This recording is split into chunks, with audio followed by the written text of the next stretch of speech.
What's going on, everybody? How you doing? Joe McCall here from the Real Estate Investing Mastery Podcast. And this is one of our final, we might have one or two more podcasts for the Deals Gone Bad series. And this is episode number 20. Can you believe that? Of the Deals Gone Bad series. I'm going to be doing another podcast series next, talking to people about their first deal, their very first deal. So we're going to go kind of from learning from bad lessons learned to learning from good lessons learned, if that makes any sense. So today we got a special guest. His name is Derek Dombeck, and he is one of the first guys that I've had on the show talking about note investing. And he purchased a defaulted note from hell, and we're going to be talking about that. That's got to be a little scary. And I saw actually Derek at a workshop here in St. Louis that a friend was doing just a couple days ago.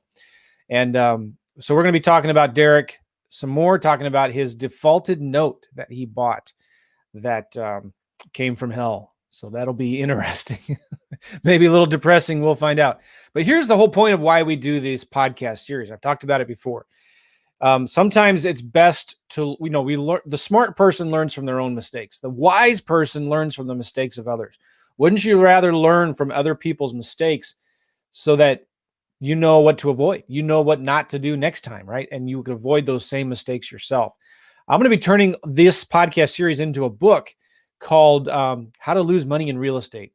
And I think that'll be an attractive book that people are going to be interested in. And it's just going to be a summary of these podcasts and the big lessons learned. And if you would like to get a free copy of that book before it gets published, then go to joemccall.com/bad, joemccall.com/bad, or you can also text the word bad to 313131. Again, text the word bad to 313131, or just go to joemccall.com/bad.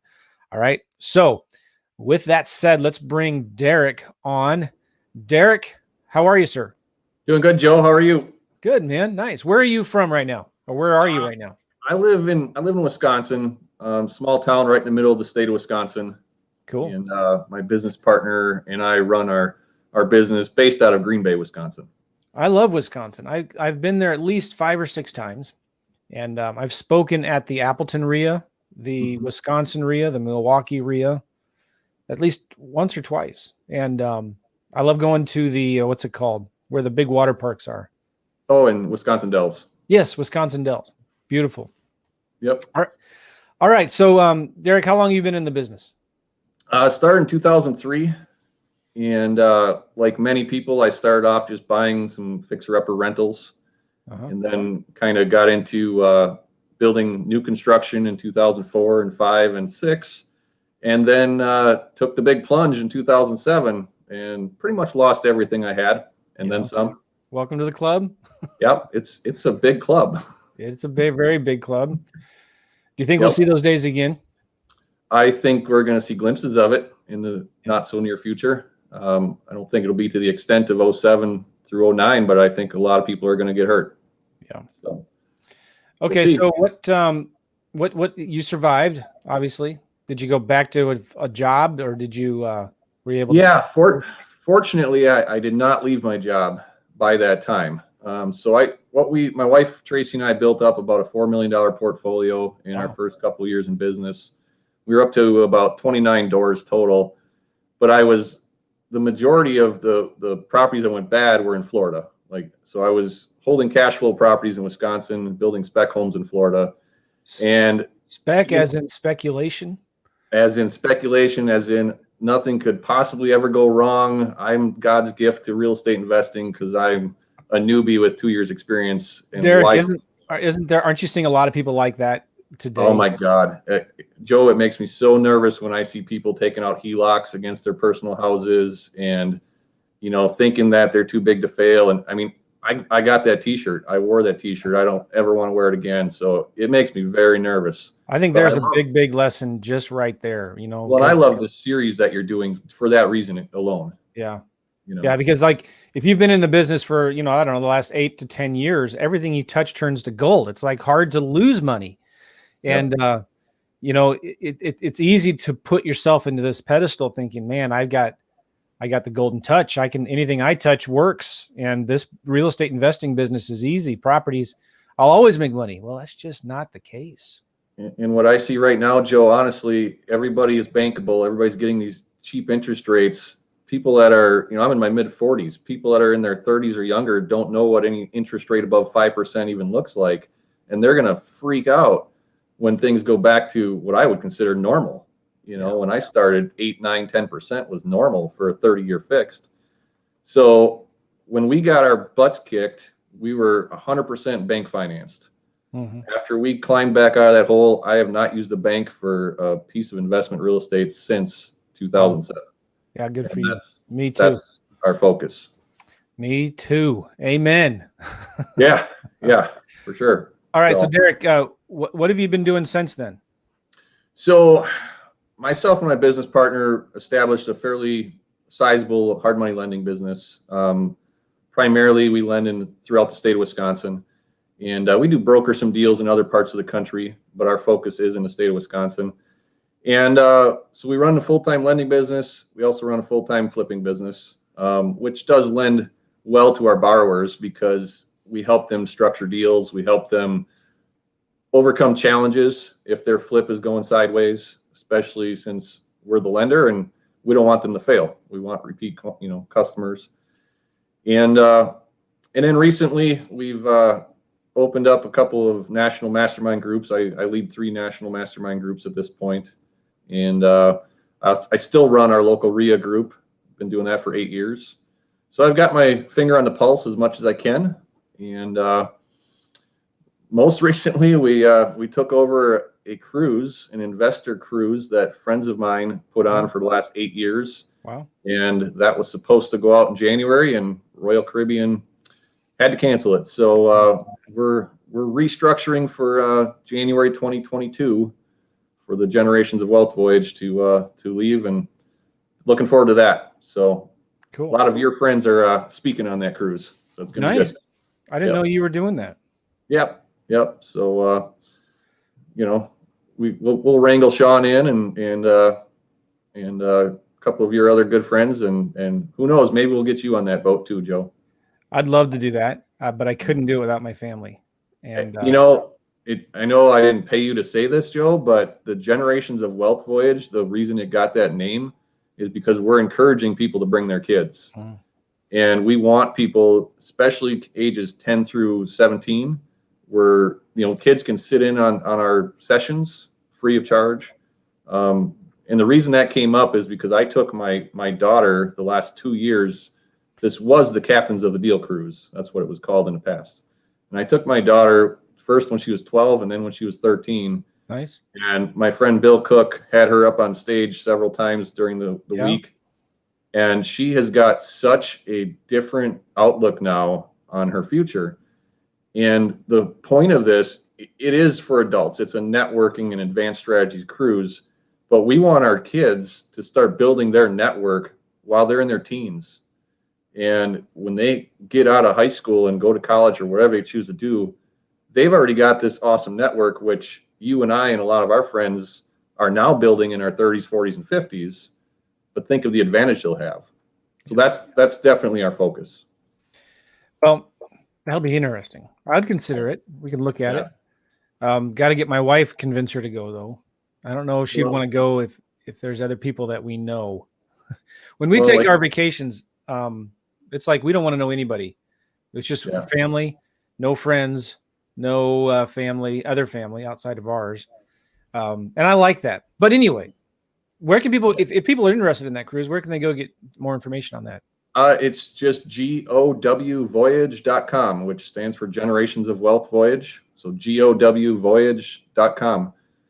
Nice. And so Ron Phillips was slated to speak, Christina Kraus, Sean McCloskey, Lori Graymont, Donna Bauer, nice. My friend Bill Cook, Jeff Watson.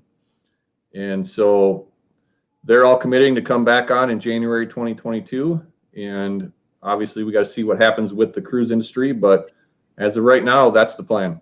There's a link right there on the screen, GOW for Generation of Wealth, Voyage.com. Yep. Cool.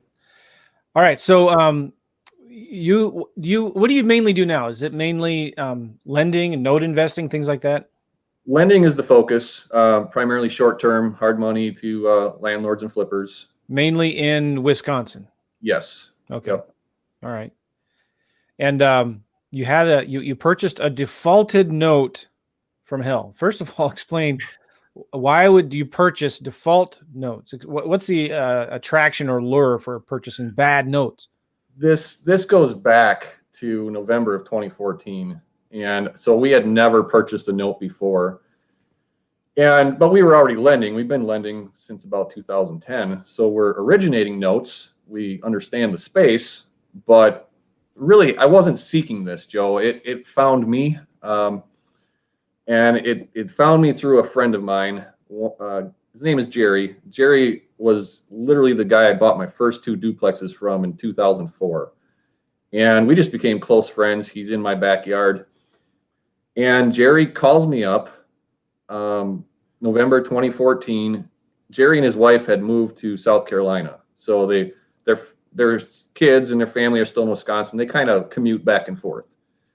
Calls me up and he says, I've got this note. It actually went in default in 2009. Now it's 2014. Wow. Okay. He forgot about this note, Joe. He forgot he had this note. And that was because he did a deal with this woman. Her name was Gloria. And he did this deal with her, and she had to come to the table with some money, and she didn't have it. So she pledged this $5,000 note as collateral. And, quite honestly, this was gravy on the deal. Jerry really didn't care about it. So he moved. He kind of forgot about it. Well, he remembered it when the local tax authority was reaching out to him because they were getting ready to foreclose. And they wanted him to do the dirty work as the lender or as the note holder, which I understand. Talk about the property a little bit. What kind of property was it? Well, hoarder house would be a good way of describing it. Okay. 4-bedroom, 2-bath house on the edge of town. It is not on city water or city sewer. And it was a 4-bedroom, 2-bath on an acre of land. So we're looking at, even though we could drive by and see that it was a mess, it was a $5,000 note, so. Well, how can you lose? Right. How could you lose? So quick comps, it was a $125,000 ARV at that time. $120,000. 125. 125 in what year again? 2014. Okay. And so the house had a 2-car attached garage. It also had a detached 3-car garage, again, sitting on an acre of land. Now, this is very run down. So from the outside looking in, I'm thinking $40,000 to $50,000 rehab, sight unseen. So, they'll do those numbers.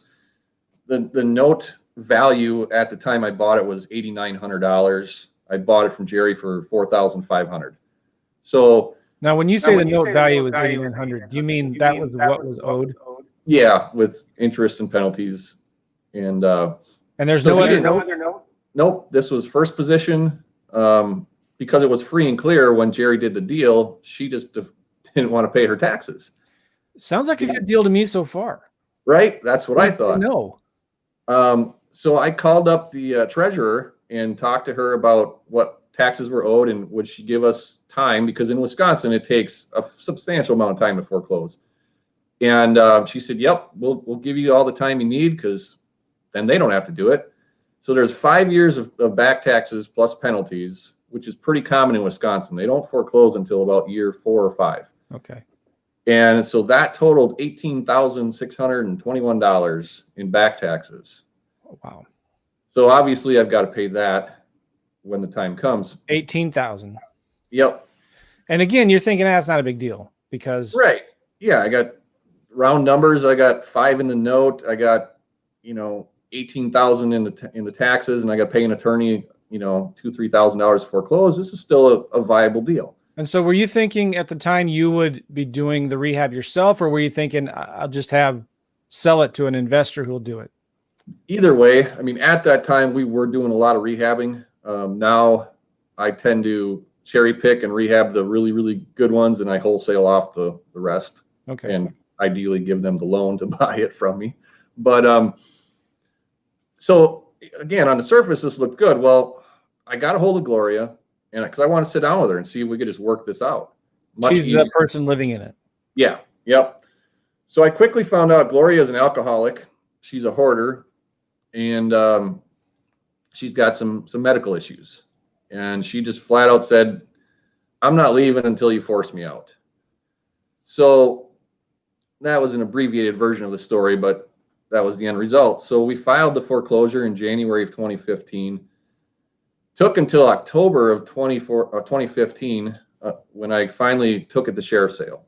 So by the time I took the sheriff's sale, the opening bid, again, if somebody buys it at sheriff's sale, great, right? We cash out. Opening bid was $10,682. Nobody bid. And now it became ours. So that was all fine. That was part of the plan. Now we got to pay the taxes. We're still in it fine. This is where it gets fun-ish. She refuses to leave.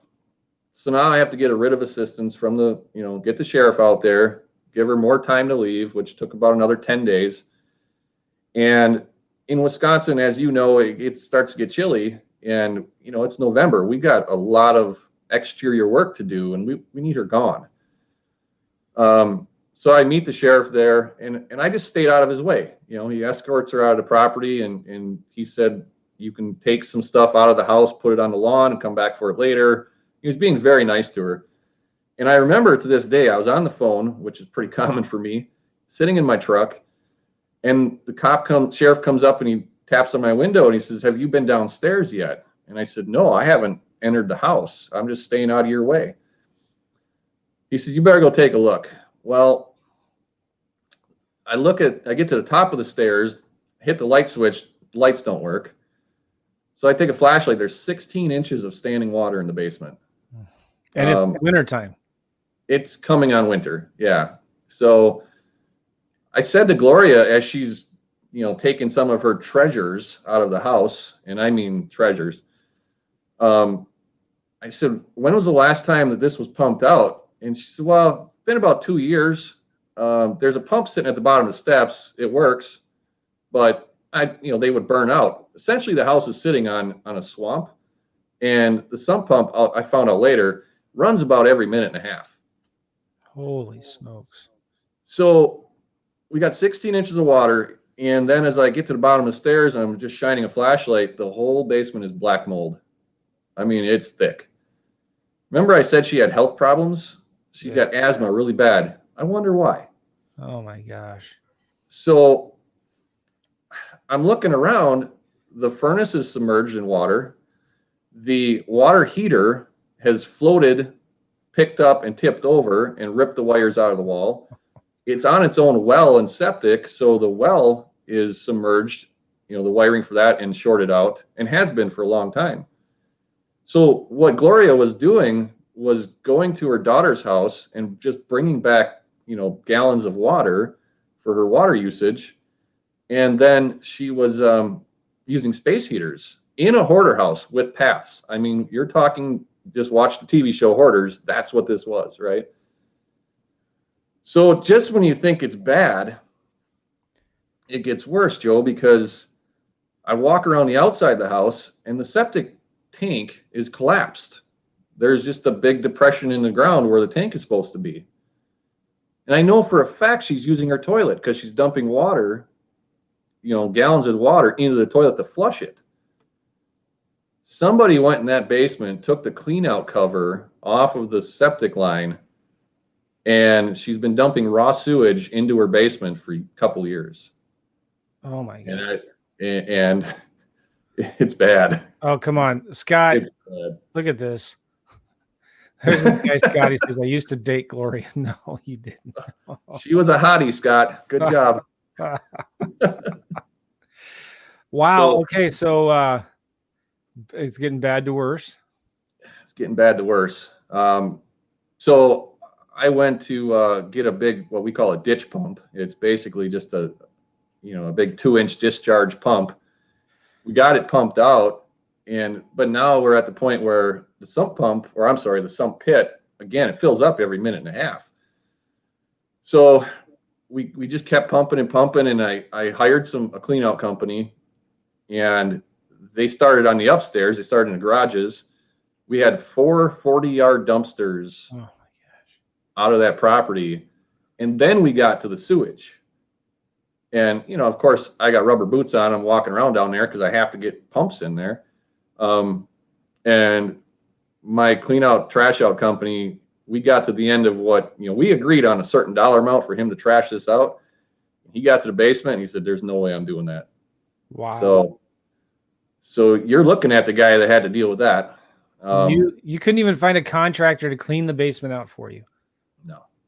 No, it was a shitty job, Joe. Oh my gosh. So you did it yourself.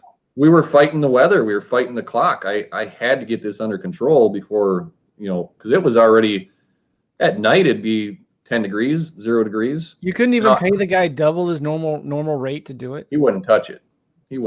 And remember, I had no furnace. I had no working furnace in this house. So I had to get the basement cleaned out so I could get a working furnace in there to even start any kind of sale or rehab or wholesale or anything. And the sump pump is running every minute and a half. And I was literally burning up sump pumps every week.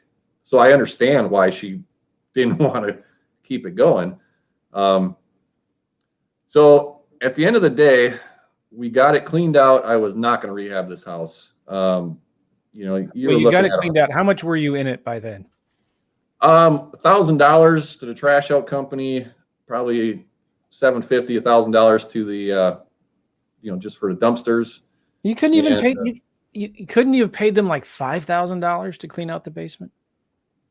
At this point, it was disgusting. Well, it wasn't just the sewage; it was the black mold too. Oh, I know. So right. I suited up. Took care of the black mold. Anybody that ever wants to do their own mold remediation, it's actually pretty cheap. The really cool product called RMR 86. Okay. And it's you just Google rapid mold remover and you'll find it. Okay. And you can order it yourself. You don't have to be a contractor. I've taken several mold houses over the years and cleaned them up. They pass a mold test. Wow. So what kind of walls were in the basement? Was it CMU block or concrete block? Concrete block on the sides, and then all the the wood floor joists. Everything on the ceiling of the basement was coated. I mean, it was black.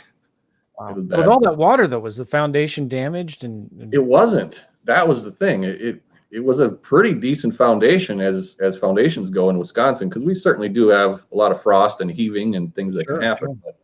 So the one good thing on the house was the foundation. Everything else was terrible. Well, did you have to do any work outside and around the foundation to get the water away, or what did you do with that? Yeah. So again, coming into winter, we try and put hoses on to get it as far away from the house as possible. But as it got colder and colder at night, then things were freezing up.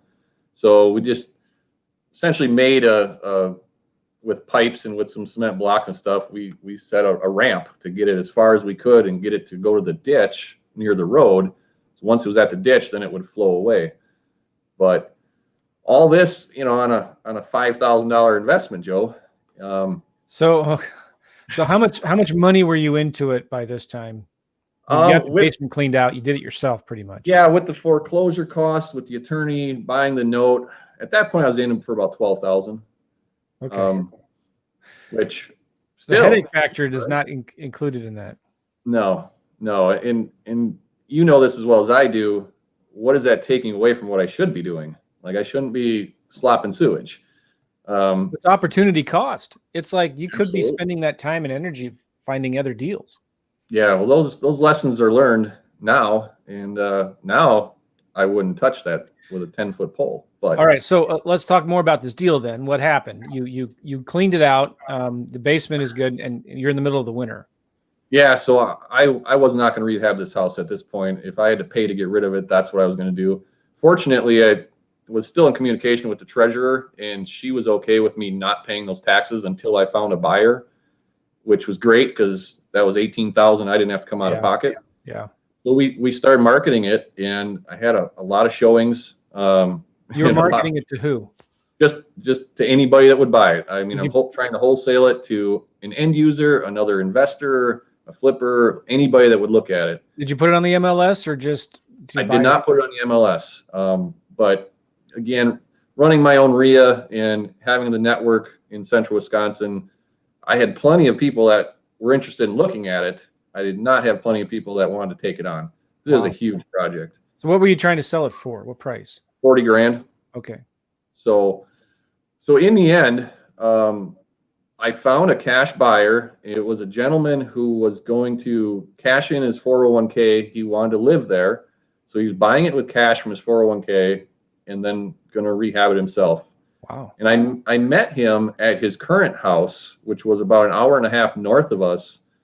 And his current house was not much better than this one. Wow. So I signed that contract. We closed and I ran. He paid cash. He paid cash. Wow. Okay. So how did you find him? Again, at that time, I think we were using a lot of Craigslist. I don't think we were still advertising in newspapers in 2015, but I don't remember. So you actually made a little money. Very little. Yeah, we didn't come out negative on the cash. Definitely came out negative on my time. Yeah. But when it was all said and done, closing costs, we probably put $3,000 or $4,000 in my pocket, Joe. I honestly didn't go back and figure out the numbers because they're that dismal. But yeah, lessons learned, big time. All right. So what were some of the big lessons learned in this deal? What would you have done different? I won't buy a defaulted note unless I can see the inside of a house. And I know that for note buyers who do it remotely, that's not a possibility. So my lesson would be, I'm not going to buy a defaulted note that's not in a market, number one, that I have boots on the ground that can get in. Number two, I was able to talk to Gloria pre-foreclosure and try and work it out with her. And I would always try and do that first. Absolutely. But figuring out the condition of the property, of course, this was worst case scenario, and I could probably buy 100 defaulted notes and never run into this bad of a wreck again. But you don't typically buy notes for $5,000. You're normally paying 50 or 100 or 200 or whatever it is. I was lucky it was small dollars because it could have turned really ugly, and I could have been in a situation where I couldn't sell it off as is. Well, that's cool. A good lesson learned too, and you did this right, is you were proactive and you negotiated with the treasurer on the property taxes. So that's another lesson learned. Anybody dealing with any kind of delinquent or defaulted properties, don't be afraid to call the tax authorities and just say, hey, can you work with me here? And they're happy to work with you, Joe, because they don't look like the bad guy then. And they're still going to get paid in full. They're never going to discount what's owed to them. Yeah. So who cares if they have to wait another year? They're going to get every dime that's coming to them. Wow. All right. So number one, you would have never number one lesson learned is never buy a defaulted note unless you see the property first. You get somebody there to see it. Yeah, for sure. Do you think she would have let anybody in it before you bought it?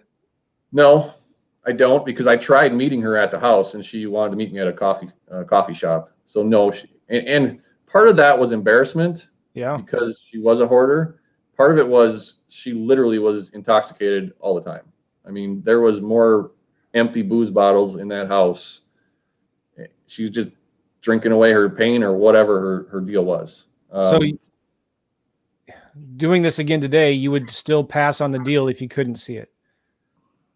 Yeah, because I'm in a way different place now. So I just originate my own paper and I know the deals. Yeah. I mean, I never say never, Joe. I mean, every time the phone rings, I love creative deal structuring and off the wall stuff. So would I take a look at it? Of course. But I would think back to this situation and contemplate things a little deeper than just, because my buddy Jerry called me and I said, yeah, that's a no brainer. I'll give you $4,500 for it. No problem. I mean, I didn't even drive past the house before I told him I'd buy it. Did you suspect though that she was a hoarder? Oh, for sure. Yeah. I mean, but you still didn't think it was a big deal. No, I mean, the garage doors, I don't even know if there was garage doors on the attached garage anymore. You could see the garage was full. You could see stuff all over the yard. So I mean, we had accounted for that expense. Certainly the basement and the septic system was the biggest oops. Do you think you could have figured on, okay, well, we're going to have serious basement problems. We're going to have serious septic problems, and just figure that into your budget or whatever? Could you have done that? We could have, even after the fact, we could have rehabbed the house and still came out. You know, we would have been into it for about 100 to 105,000 all in if it sold for 125.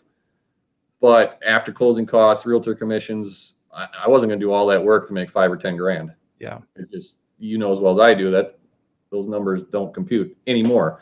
Well, 2003, 2004, would I have done that when I was first starting out? Absolutely. I was hungry for that, but we evolve. Would you have bought the note for $1? Knowing what I know now, no, because I still would have been schlepping shit. Okay. What are some other lessons learned from this? Your network and your friends in the business are key. I mean, even though I couldn't find anybody to really help me with the sewage issues, everything else I did was 100% our network, you know, calling in favors for sure. I mean, just getting dumpsters there. At the time, it wasn't always easy to get a dumpster and get it taken away and brought back the same day. And, you know, I teach negotiations, Joe, and people think that this business, you don't need to really know how to talk to people. You can just make offers over email or text or whatever. To me, knowing how to speak to everybody, your bankers, your insurance agents, your realtors, sellers, buyers, to me, that's number one priority. And almost nobody that is new in this business takes any time to hone their skills on negotiating. So to me, that was a huge lesson and a huge aha for me too, to just keep those relationships solid, nurture them, and take care of them. Nice. Okay. Any other lessons learned? You know, nothing that really sticks out to me right now. I mean, there's always things that you reflect back on as you go through deals, and now it's hard to even remember addresses. We've done hundreds of deals in all these years, but you always remember these. You know, yeah. This one was on Sell Street. I'll never forget Sell Street. I've forgotten a lot of other streets, but I will never forget Sell Street. All right. So what advice would you give to a beginner, Derek, somebody who's interested in, you know, starting to learn how to invest in notes, defaulted notes, things like that? I'll go back to what I mentioned earlier about your going to your RIAs is great. It's a great place to start. It's a great place to start getting to know people. Yeah. Our businesses didn't really start thriving until we got involved in some masterminds, but the right masterminds. You know, yeah. There are certainly masterminds out there that don't fit. So if it doesn't fit, leave, find one that fits you. Expanding your network beyond your local market. Myself and my wife were closet investors the first 8 years in this business. We didn't tell anybody else what we did or who we were. And I think that was a huge mistake. Yeah. I mean, now if I'm getting my hair cut, by the end of that 10 minutes or 15 minutes in that chair, that person cutting my hair is going to know what I do, who I am, what I'm looking for, and what I can do for them. I tell everybody. So that would have shortcutted our business tremendously. And you, Joe, you mentioned the event that we were at just a few days ago. Yeah.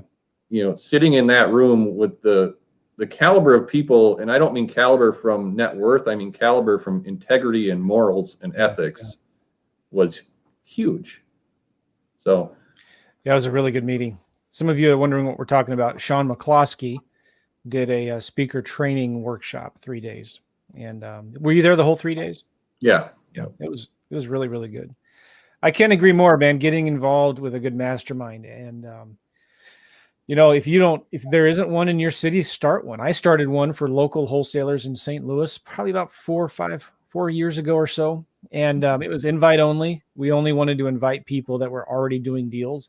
And it was fantastic. I mean, we, at first everybody's kind of nervous. You know, we would get 12 to 15 every month on average, just in one of our offices.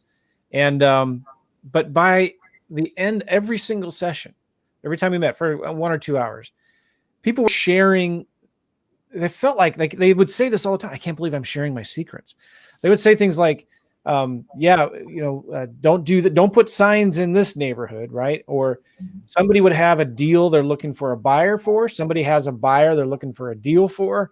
Somebody needs money. Somebody got a lead for a mobile home park. They don't do mobile home parks, but there's somebody else there that's looking for that. Somebody is looking for deals in Illinois, and somebody's looking for deals, who has a lead not in Illinois. So we did a ton of deals together, lent a bunch of money to each other, and these were our competitors. Yeah. It was the craziest thing, and it was really, really awesome. And so my whole point is join a mastermind. If you don't have one, start one with other people that are like you. And even if you're a beginner, you can't maybe necessarily invite other people who are experts, but start a mastermind with other beginners, right? And try to surround yourself with people that are smarter than you, that know more than you. And if you can understand that, that's, I think, a real important key to this business. They say your network determines your net worth, and there's a lot of truth into that. So, and especially if you have a good local RIA. And I know Wisconsin is one of the few states in the country that has really good real estate clubs. And if you don't have a RIA in your market, maybe think about starting one. Don't think that your market's too small. Would you agree to this too, Derek? Absolutely. Don't think your market is too small to start a RIA. There's some pretty small markets. I've been to Appleton, which is one of the smaller cities in Wisconsin, and they have a great real estate club. People doing lots of deals there. Cool. Yeah, and even when I started my RIA, I think the first night I had 12 people. And we still only average 25 to 30. But the cool thing that I'm proud of this is my RIA by percentage has way more active people than RIAs that have 100 or 200 attendees. Oh yeah. And so you don't need 100 people in your network. If you have 4 or 5 that are active and supportive, you can go far. And with our mastermind group, and I'll speak to that a little bit, Joe, if somebody wants to start one, my first Circle of Trust mastermind that I started because a bunch of us were in Tampa at a seminar. We all decided to stay an extra day and just rent a boat and go hang out on Tampa Bay and cruise around. And a friend of mine said, we should just rent a house once in a while and get together. And that's how it started. So every 6 months, we rent a really big house somewhere different, and we go and help each other. And because we're not in each other's markets, everybody is open to share. That's awesome. And that's actually a rule. I mean, you have to come in and be vulnerable. And as my one friend Kim says, get naked, Well, we will not add that into our lessons learned. Well, it's not that kind of group either, but it's important. Yeah. So cool. All right, Derek, how can people get a hold of you? If they're in Wisconsin, maybe they're looking to invest with you and stuff. How can people reach you? Absolutely. My first name, Derek, at bestreifunding.com.